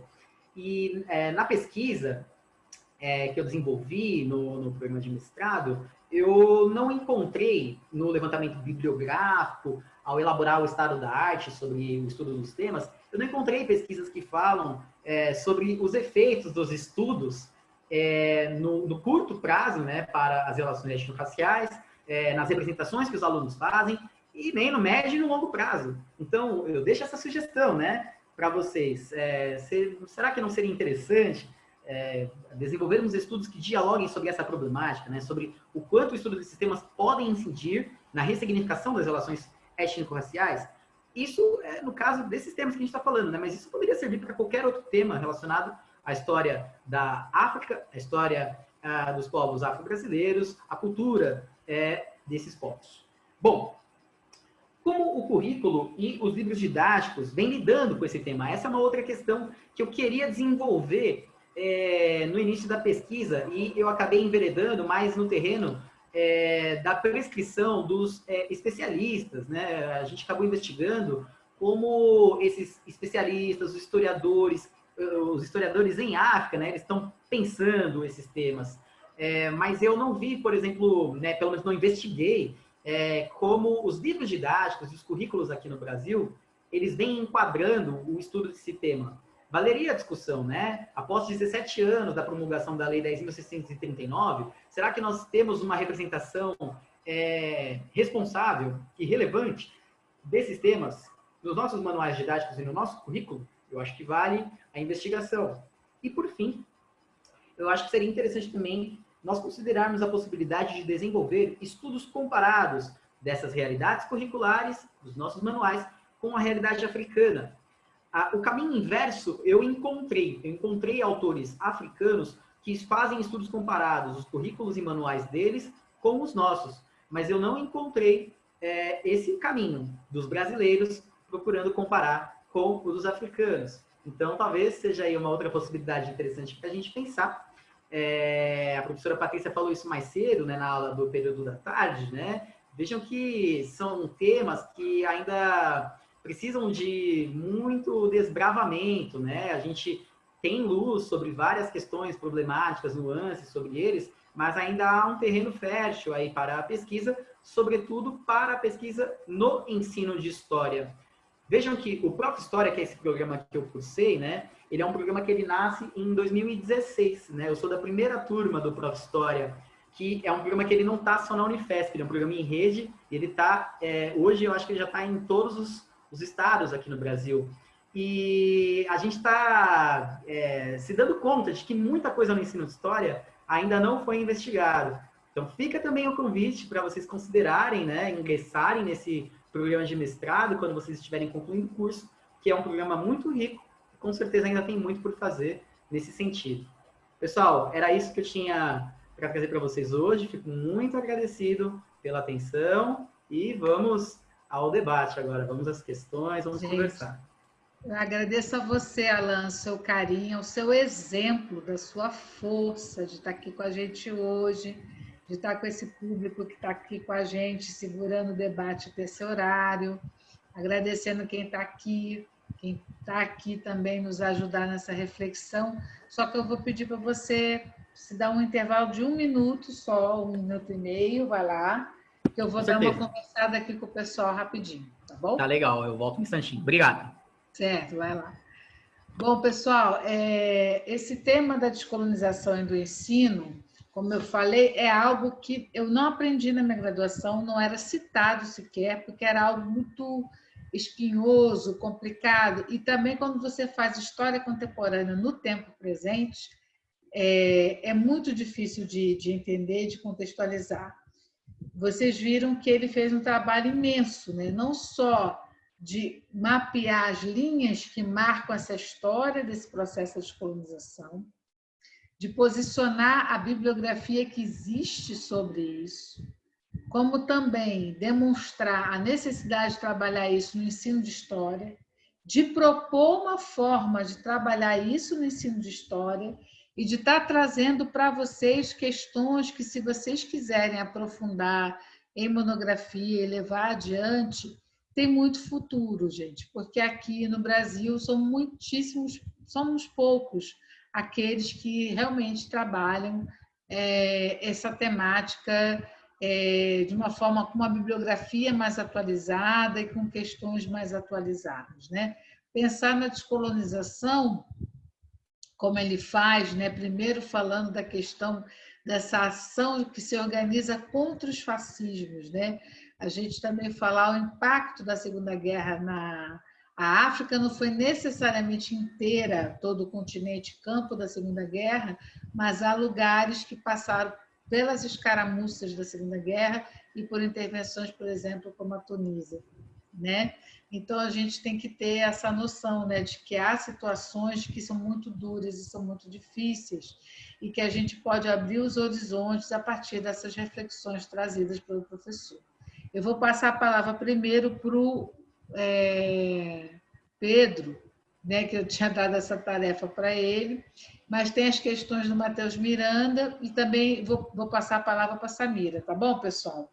Vamos fazer esse esforço aí concentrado aí nesse debate aí, porque é muito interessante e agradeço todo mundo que está aqui online com a gente. Vamos lá, Pedro. O microfone é seu, pode abrir. Eu começo aqui agradecendo o professor Alan, né, porque eu já passei por isso na minha vida de fazer uma cirurgia. Eu não faria isso. Eu sinceramente não faria isso, mas eu acho que isso a gente tem que levar isso em mérito, essa coragem e força dele, né? E agradecer por esse comprometimento em me dar aula pra gente. Bom, agora que eu já fiz os agradecimentos, vamos ver se eu consigo tentar, porque vai ser uma tentativa, pensar também junto com o professor Alan aqui. Essa questão da União Africana, não é a primeira vez que eu tenho aula com o professor Alan. Então, essa pergunta também está me passando pela cabeça há alguns dias. Elas bem vão, né? Mas ela está me passando pela cabeça. Aí eu fiquei pensando aqui, eu comigo mesmo, que era o que tinha aqui na hora. Eu fiquei pensando, pensar no panafricanismo hoje e pensar nessa sobrevivência do panafricanismo e da ideia panafricana, eu fiquei pensando, quando a gente fala desse panafricanismo, de não ter chegado a um contexto, né, que era o contexto que eles idealizaram, que era um contexto de uma só África, né, que nem o Nkrumah tinha falado, eu fiquei pensando, mas mesmo assim, conseguir realizar uma união nacional com fronteiras que são fronteiras criadas, que como na Europa também, né, mas é pensar nessas fronteiras criadas e pensar que talvez o panafricanismo, como eles idealizaram, não deram certo. Mas só que ele, pelo menos hoje, se propõe a criar um sentido de nação. Foi isso que eu fiquei pensando. Não sei o que vocês estão achando. Acho que até preciso depois pensar mais sobre isso. Mas é uma ideia que me passou pela cabeça que eu nunca... E que agora que vocês perguntaram, me veio. Aí, deixa eu ver. Da diáspora... Eu tô pensando aqui como que eu vou responder tudo isso, é muita questão. Mas essa questão da diáspora, a gente vê que, assim, vale lembrar da luta do próprio Abdias Nascimento, né? Que embora a gente não chegou ao fim do racismo no Brasil e tal, a gente chegou a ter ferramentas de luta que agora elas fazem parte do ensino, né? Então, assim, a gente não conseguiu... A gente nunca pode também ficar pensando que a nossa luta não anda para frente, ela anda para frente. às vezes mais rápido, às vezes mais devagar, mas ela sempre anda para frente, né? Ela vai andando, ela consegue, né? Aquela avanços, às vezes retrocesso, mas avançar, avança sempre. E, assim, vale pensar, por exemplo, que a gente se propôs a uma união dos negros quando se fundou o MNU, né? Se propôs uma união antirracista. Hoje, eu já não sei como, como seria possível fazer essa nova união. Mas vale aqui pensar que nós estamos em um contexto em que estão em diálogo várias estratégias de luta, né? Umas mais liberais, outras mais ligadas a ideias marxistas. Eu tenho uma certa preferência pelas ligadas ao marxismo, mas isso daí é uma coisa só minha mesmo. Isso daí não sou eu. Mas aí é pensar que essas ideias elas estão em diálogo e hoje a gente precisa criar um diálogo que elas se entrepassem, né? Eu acho que aí uma intelectual que tenta fazer isso hoje e que é muito criticada, mas que eu acho que sempre vale a pena ser lida e ser ouvida, eu acho que é a Djamila Ribeiro, né? Ela propõe ideias que tentam inovar, que tentam trazer essas novas discussões. Sim, você pode. A gente está falando de um contexto que nem a gente não é obrigado a concordar, mas é obrigado a pensar sobre aquilo que ela está falando. E eu acho que aí essa questão do como abordar em sala de aula e abordar a questão de gênero é muito complexa.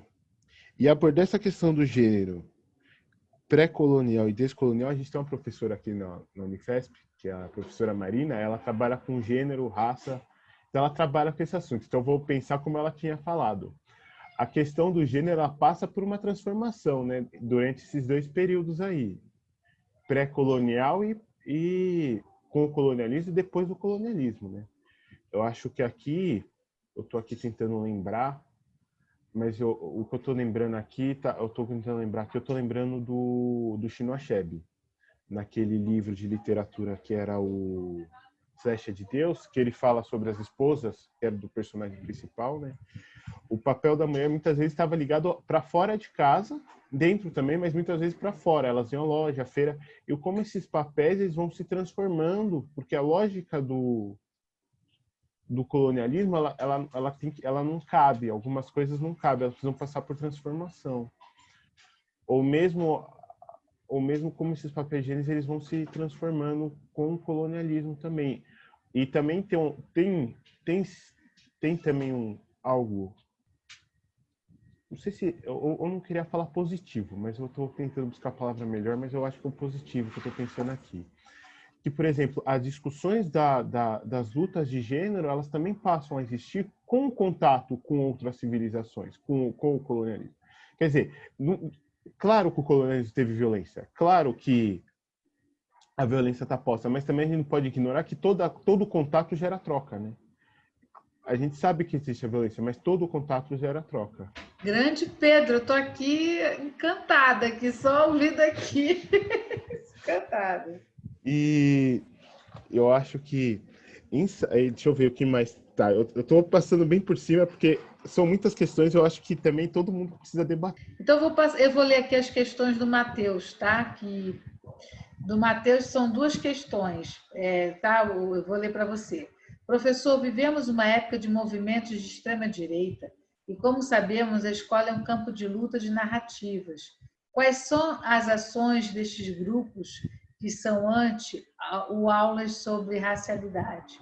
Imagino que as aulas que tenham como temática sobre o panafricanismo podem sofrer repressão e censuras, tanto de outros membros do corpo docente, da coordenação, de pais de alunos, até mesmo de alunos.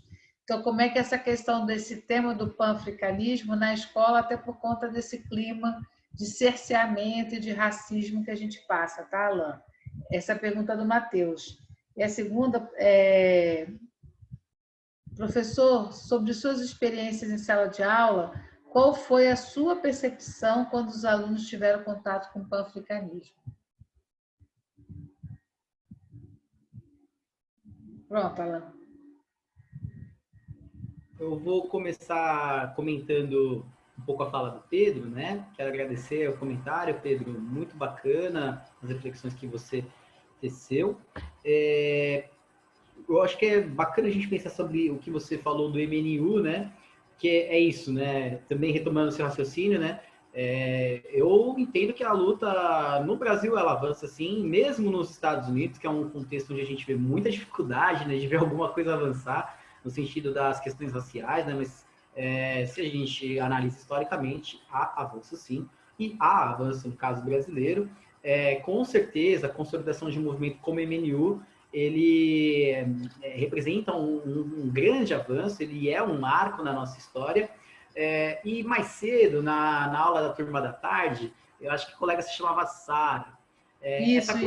É isso, né, professora? Essa colega, ela levantou a ideia de que essa luta pan-africana, né, continuada, sem esse título, né, de ainda estamos lá lutando pelo pan-africanismo, né? Essa luta, por exemplo, que segue aí o MNU e as outras entidades dos movimentos negros espalhadas pelo mundo, né? Com certeza essas lutas ainda acontecem, né? Não é que as lutas pela promoção da igualdade racial elas terminaram, não, pelo contrário, elas continuam, estão muito fortalecidas, né? A gente vê que elas têm um espaço hoje que talvez em alguns outros contextos houvesse mais tradição, né? Mas hoje, quando a gente olha para o que é o caso brasileiro, por exemplo, né, está muito pautado, né? E a intelectualidade está aí ocupando os espaços, né? O que você falou aí, o caso da Djamila, né? Ela é uma intelectual extremamente necessária, contundente, das mais relevantes quanto às questões étnico-raciais, né? Então, eu acho que a luta tem avançado sim. O que a Sara nos disse mais cedo, Pedro, é que talvez esteja faltando uma articulação internacional, coisa que era muito própria desse contexto do panafricanismo, né? Algo que está na natureza dele, né? Talvez o que esteja faltando para nós hoje seja mais uma articulação nacional do que a reinvenção da roda, né? Porque as lutas elas continuam no plano do nacional. O que falta talvez seja uma interlocução internacional mais forte, mais sólida, que possa colaborar para a gente ter avanços talvez mais significativos, né? E no caso da África é isso, né? A União Africana, mas essa União Africana ela não chegou perto do que se almejava originalmente. Mas como você também ressaltou, né, com certeza, ter a independência política do seu território já é muito melhor do que você continuar servindo a uma outra nação. Então, a luta ela anda para frente. As perguntas do Matheus, né? O que os alunos, como eles reagem, né, ao estudo do tema? Veja só, a primeira vez que eu levei esse tema para a sala de aula, que foi em 2014, a gente estava tentando entender essa questão da violência policial, né? Naquele contexto, estava muito forte a discussão na mídia do caso do Amarildo, do caso da Cláudia Ferreira, uma moça que ela foi arrastada por uma viatura no asfalto no Rio de Janeiro, naquele contexto ali de 2014. Teve o caso do Carlos Augusto, um rapaz que foi assassinado aqui em São Paulo, na região da Lapa, de São Paulo. Era um vendedor ambulante, teve esse caso emblemático. E o caso do Douglas Rodrigues, aquele garoto que foi assassinado e perguntou ao policial, né, por que o senhor atirou em mim? Esse garoto, em específico, ele era conhecido de alguns alunos. Tinha alunos que eles estavam cumprindo medida socioeducativa, que tinham passado por questões com as abordagens policiais, né, que tiveram suas experiências traumáticas também. E tinha um aluno que ele havia perdido um irmão em uma abordagem policial também. Então, quando esses alunos eles tomaram contato com o que era o panafricanismo, a gente começou a conversar falando de rap. Estava falando de Racionais, falando de Facção Central, trocando essa figurinha, que é uma referência para mim também, né? O rap também é uma referência para mim. Trocando essa figurinha, eu falei, pô, mas vocês sabem de onde vem toda essa luta do hip hop, né? Por igualdade racial e tal. Vocês sabem quem imagina... eles vieram com umas referências muito legais também, né? Professor, já ouvi falar do Malcolm X, eu já ouvi falar do Luther King e tal, do Bob Marley. Aí, pô, bacana. Então, ó, esses são herdeiros diretos, né, do panafricanismo. E tem o panafricanismo, que são os avós, que são os pais desses caras, uma perspectiva ideológica, né? Então, quando eu ofereci isso para eles, eles acolheram com... assim, de modo muito receptivo, né? Foi uma experiência muito positiva. A partir daí, quando eu segui trabalhando esse tema nas aulas, né, ao longo dos anos, eu percebi que assim, a recepção dos alunos, em geral, ela é boa, né? Mas alguns alunos se encantam mais e outros menos. Eu percebi que, recentemente, o encantamento ele tem sido maior, e sobretudo com os alunos negros, sobretudo esses que já estão mais engajados, né? Eu dou aula no fundamental, no sexto, sétimo, oitavo e nono ano. Então, assim, ano passado, por exemplo, eu tive uma experiência com o nono ano, assim, que os alunos se apropriaram do tema e passaram a questionar as relações raciais vividas ali, no dia a dia da sala de aula, pautando os colegas que usam do racismo. Tem um conceito novo agora, que inclusive está na coleção da Djamila, né? É o racismo, alguma coisa como o racismo lúdico. Racismo recreativo. Isso mesmo. Racismo recreativo, né? Os alunos pautando isso, falando, pô, professor, então, ó, aqui na sala de aula tá rolando racismo recreativo e tal, e se apropriaram da discussão desse jeito. Uma outra coisa que eu achei muito interessante também, uma experiência que eu fiz ano passado, foi de levar uma canção do Bob Marley e tocar ela, cantar ela no violão e tal. E aí eu percebi que os alunos falaram, meu, putz, aí é muito legal e tal. Então, assim, existem recursos que eles geram um encantamento, mas eu acho que muito mais por conta de uma questão estética, mas existem outros elementos que vão tocar os alunos de uma forma muito profunda, sobretudo quando os alunos vivem essas situações, né? E mesmo que a gente não veja no imediato a reação dos alunos não negros, por exemplo, né? Acho que a gente tem que considerar que o que é ensinado, o que é problematizado, o que é refletido, o que é objeto do desenvolvimento cognitivo, o que está ali no plano dessa mentalidade, né? Isso muitas vezes não está para a apreensão imediata do curto prazo. Isso é para a vida. E o que nos interessa nesse sentido, né, na perspectiva da ressignificação das relações étnico-raciais, né, na construção de relações étnico-raciais positivas, é que realmente que dure para o longo prazo, né? A gente quer ver esses alunos, nas suas profissões, conseguindo olhar uns aos outros verdadeiramente em pé de igualdade, sem discriminar. Então, é para o longo prazo. Então, colegas, tenhamos paciência, porque muitas coisas a gente não vai ver no curto prazo. É para a vida, é para o longo prazo. Ele falou também, né, o Matheus, sobre a questão da dificuldade que a gente está vivendo hoje com escolas sem partido e afins, né? Então, rapaz, é o seguinte, essa é uma problemática que a gente tem que considerar sim, e eu acho que o que nos resguarda, para além da liberdade de cátedra, a Constituição Federal e os direitos humanos e todo o aparato de legislação, o currículo da rede em que você vai trabalhar, da escola em que você vai atuar, e da própria Base Nacional Comum Curricular, que tem todas as suas contradições, feita no contexto do governo Temer, né, tal. Mesmo lá, nesse produto completamente esquisito que é a Base Nacional Comum Curricular, nós já temos a presença de pressupostos da educação das relações étnico-raciais e do estudo da história da África, porque nós temos antes disso a Lei 10.639. Essa lei ainda está de pé, aproveitando as considerações do Pedro, né? Muito um produto de décadas de luta de MNU e outras entidades, de coletivos que estão lá na história, misturados com a biografia do Abdias, que também falava o Pedro, da atuação parlamentar do Abdias, né? E de tantos outros militantes, pessoas comuns, intelectuais, artistas, negros e não negros, né? É importante dizer. Sobretudo porque quando a gente fala do racismo, né? O racismo ele só vai acabar quando os não negros também perceberem o racismo e lutarem contra o racismo, né? Então nós temos aí décadas de luta que se plasma na Lei 10.639, e essa lei ela tem uma força tão grande, por mais que a gente diga, pô, mas depois de 17 anos ainda tem muito do racismo na escola. Tem, gente, mas nem a BNCC do governo Temer conseguiu passar dando o drible na força dessa lei, né? Ela teve que considerar. E ano passado teve o PNLD, o Programa Nacional do Livro Didático. E esses livros, se vocês analisarem como eles foram pensados, têm seus problemas, têm suas contradições, nem tudo é uma maravilha. Mas eles estão lá considerando esses temas. E se vocês abrirem agora um livro, por exemplo, o livro que a gente adotou lá na nossa escola, o livro do Alfredo Boulos, não é o Boulos do PSOL, é um outro autor, é um autor, né? Um autor que escreve livros didáticos, né? Se você olhar no livro do 9º ano dele, ele tem lá 10 páginas dedicadas ao panafricanismo e à descolonização das nações africanas. Talvez não seja a mesma quantidade de páginas sobre a Revolução Francesa, mas isso já é muito melhor do que o que eu tive que dar lá para os meus alunos no ano de 2014, quando eu tinha um box sobre o panafricanismo. Então, a luta vai para frente. A luta vai para frente sim, Pedro. Bom, mais questões? Oi, o Pedro quer fazer um último comentário antes da gente encerrar.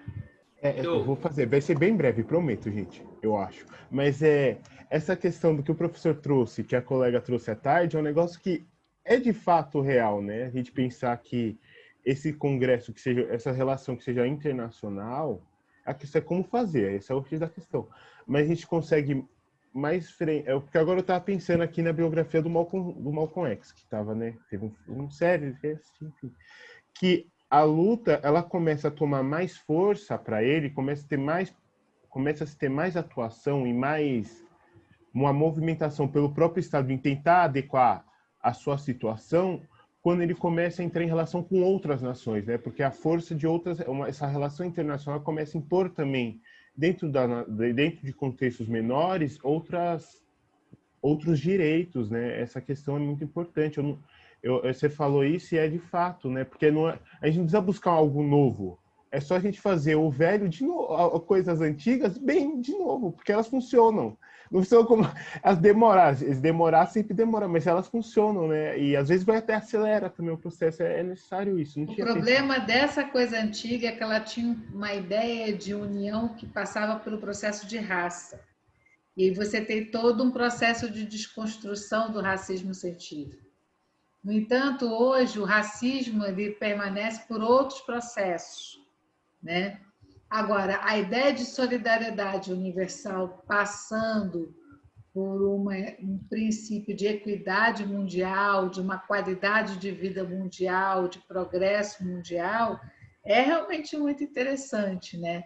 É que à tarde eu não tive tempo de responder a Sara, mas assim, esses congressos eles perdem o sentido na medida que o racismo científico passa a ser questionado e a retórica dos discursos de supremacia racial da primeira metade do século XX perde o seu sentido político e não consegue mais sustentar os impérios coloniais, né?